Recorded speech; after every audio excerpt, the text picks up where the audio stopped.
The great city of Babylon glittered under the hot Mesopotamian sun. Towering walls, massive gates, and the famed hanging gardens made it the jewel of the ancient world.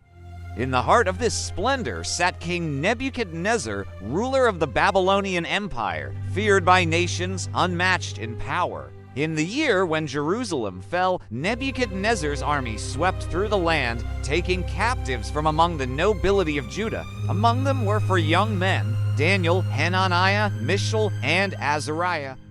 They were brought to Babylon to be trained in the language, culture, and wisdom of the Chaldeans. The king valued intelligence and skill, but he demanded loyalty. He had no tolerance for any god but his own. One night, Nebuchadnezzar had a dream so troubling that he could not sleep. The images burned in his mind, but their meaning escaped him.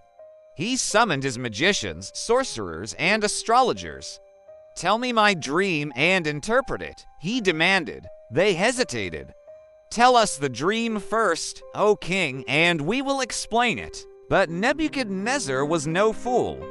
"If you cannot tell me the dream itself, you are frauds. You shall be cut to pieces." When no one could answer, the decree went out to execute all the wise men of Babylon, including Daniel and his friends.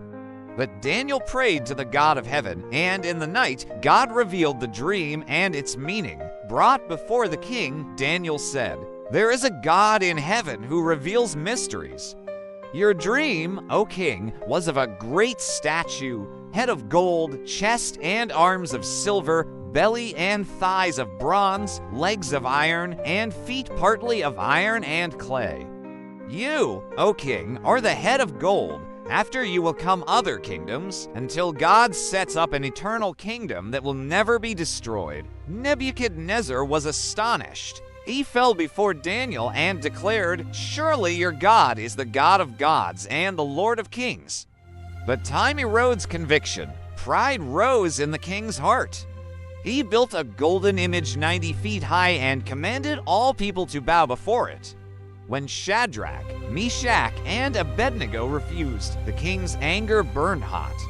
"If you do not bow, you will be thrown into a blazing furnace. Then what God will be able to rescue you from my hand?" They replied boldly, "The God we serve is able to deliver us, O king.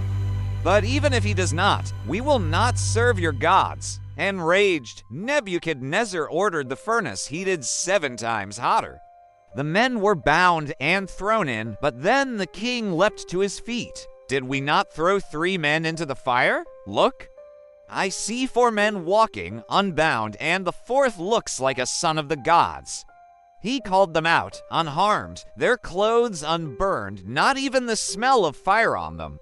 The king's tone changed. "Praise be to the God of Shadrach, Meshach, and Abednego. No other God can save in this way." Still, pride lingered in Nebuchadnezzar's heart. One night, he dreamed of a great tree reaching to the sky, providing shelter for all living things. Then a messenger from heaven declared, "Cut down the tree. Let him live with the animals until 7 times pass over him, until he acknowledges that the Most High rules over the kingdoms of men."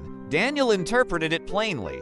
"O king, the tree is you. You will be driven from among men to live like the beasts until you recognize that heaven rules."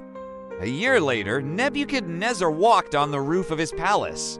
Looking over the city, he said to himself, "Is not this the great Babylon I have built by my mighty power and for the glory of my majesty?" Even as the words left his mouth, a voice from heaven declared, "Your royal authority has been taken from you." That very hour, the king lost his sanity. He lived among the wild animals, eating grass like cattle. His hair grew long, his nails like claws. At the end of the appointed time, Nebuchadnezzar lifted his eyes to heaven. His sanity returned, and he blessed the Most High. His dominion is an eternal dominion. His kingdom endures from generation to generation. All the peoples of the earth are regarded as nothing. He does as he pleases with the powers of heaven and the peoples of the earth. No one can hold back his hand. Restored to his throne, Nebuchadnezzar's greatness grew even more, but this time he knew it was not by his hand. He became a witness to the power of the living God. The story of Nebuchadnezzar is a warning and a hope. Pride brings a fall, but humility before God brings restoration.